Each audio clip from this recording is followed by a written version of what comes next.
ನಾನು N L Shripada ಅಂತ ಈ ದತ್ತಾತ್ರೇಯ ತ್ಯಾಗರಾಜ ನಗರದ ದತ್ತಾತ್ರೇಯ ದೇವಸ್ಥಾನದ ಕಾರ್ಯದರ್ಶಿ. ಸುಮಾರು 60 ವರ್ಷಗಳಿಂದ ಕಾರ್ಯದರ್ಶಿಯಾಗಿ ಸೇವೆ ಸಲ್ಲಿಸ್ತಾ ಇದ್ದೇನೆ.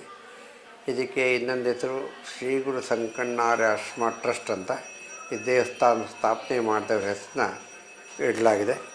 ಇದು ದತ್ತಾತ್ರೇಯ ದೇವಸ್ಥಾನ ಅಂತಲೇ ಪ್ರಖ್ಯಾತವಾಗಿದೆ. ಇಲ್ಲಿ ಪ್ರತಿ ದಿವಸ ಬೆಳಗ್ಗೆ 6:30ಗೆ ದೇವಸ್ಥಾನ ಓಪನ್ ಮಾಡಿ 11:30ವರೆಗೂ ಇರುತ್ತೆ.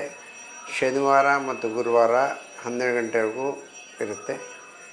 ಆಮೇಲೆ ಇಲ್ಲಿ ಪ್ರತಿ ದಿವಸ ಭಜನಾ ಕಾರ್ಯಕ್ರಮಗಳು ನಡೀತಾ ಇರುತ್ತೆ.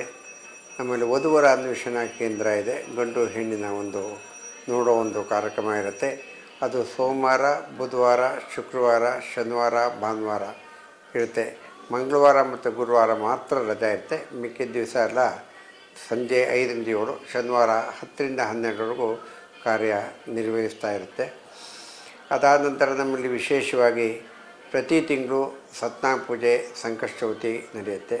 ಅದಲ್ಲದಿರ ವಿಶೇಷವಾಗಿ ಅನಂತ ಪದ್ಮನಾಭ ವ್ರತ ಮತ್ತು ಉದ್ಯಾಪನೆ ಭಾದ್ರಪದ ಮಾಸದಲ್ಲಿ, ಮಾಘ ಮಾಸದಲ್ಲಿ ಮತ್ತು ಆಶ್ವಿನ್ ಮಾಸದಲ್ಲಿ, ಈ 3 ಮಾಸದಲ್ಲಿ ನಡೆಯುತ್ತೆ.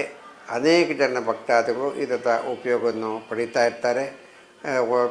ಯೂಶ್ವಲಾಗಿ ಈ ಅನಂತ ಪದ್ಮನಾಭ ಉದ್ಯಾಪನೆಗೆ 30 ಜನನ ನಾವು ಸೆಲೆಕ್ಟ್ ಮಾಡ್ಕೊಂಡಿರ್ತೀರಿ.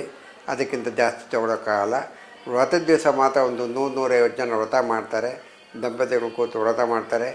ಈ ದಂಪತಿಗಳಿಗೆ ಅನುಕೂಲಕ್ಕಾಗಿ 2 ರೀತಿ ವ್ಯವಸ್ಥೆ ಐತೆ. ಒಂದು ನೆಲದ ಮೇಲೆ ಕೂತ್ಕೊಂಡು ಪೂಜೆ ಮಾಡ್ತಕ್ಕಂಥವ್ರು. ಈಗ ವಯಸ್ಸಾದವರು ನೆಲದ ಮೇಲೆ ಕೂತ್ಕೊಳ್ಳೋಕ್ಕಾಗಲ್ಲ ಅಂಥವ್ರಿಗೆ ಟೇಬಲ್ ವ್ಯವಸ್ಥೆ ಮಾಡಿರ್ತೀರಿ. ಟೇಬಲ್ ಮೇಲೆ ಕೂತು ಅವ್ರು ಪೂಜೆ ಪೂರೈಸ್ಕೊಂಡು ಹೋಗ್ತೀರಿ. ಇದು ಪ್ರತಿ ವರ್ಷ ಸುಮಾರು ವರ್ಷಗಳಿಂದ ಈ ಕಾರ್ಯಕ್ರಮ ನಡೀತಿದೆ.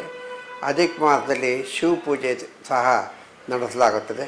ಅದಕ್ಕೆ 5 ಸೋಮವಾರ ಬರುತ್ತೆ.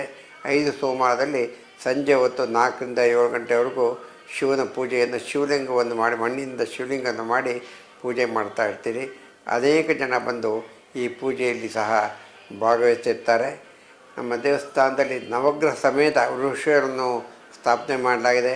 ಪ್ರತಿ ದಿವಸ ಬಂದು ನವಗ್ರಹ ವೃಕ್ಷಕ್ಕೆ ನಮಸ್ಕಾರ ಮಾಡ್ತಾರೆ. ಇಲ್ಲಿ ವಿಶೇಷವಾಗಿ ಪ್ರಧಾನ ದೇವತೆ ದತ್ತಾತ್ರೇಯ.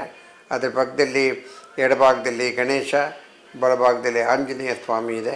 ಆಮೇಲೆ ನಾಗಪ್ಪ ಸಹ ಇದೆ. ನವಗ್ರಹ ವೃಕ್ಷಗಳಿದೆ. ಎಲ್ಲವನ್ನು ನವಗ್ರಹ ದೇವತೆಗಳು ಪತ್ನಿ ಮತ್ತು ವಾಹನ ಸಮೇತ ನವಗ್ರಹ ದೇವತೆಯನ್ನು ಸ್ಥಾಪನೆ ಮಾಡಿದ್ದೀರಿ. ಅನೇಕ ಜನ ಬಂದು ಇಲ್ಲಿ ಭಾಗವಹಿಸಿ ಅವರು ಸೇವೆಯನ್ನು ಸಲ್ಲಿಸಿ ದತ್ತನ ಕೃಪೆಗೆ ಪಾತ್ರರಾಗಿರ್ತಾರೆ. ಅವೆಲ್ಲರಿಗೂ ಶುಭವಾಗುತ್ತೆ ಅಂತ ಹೇಳಿ ನಾನು ಮುಗಿಸ್ತಾ ಇದ್ದೀನಿ. ಜೈ ಗುರುದೇವ ದತ್ತ.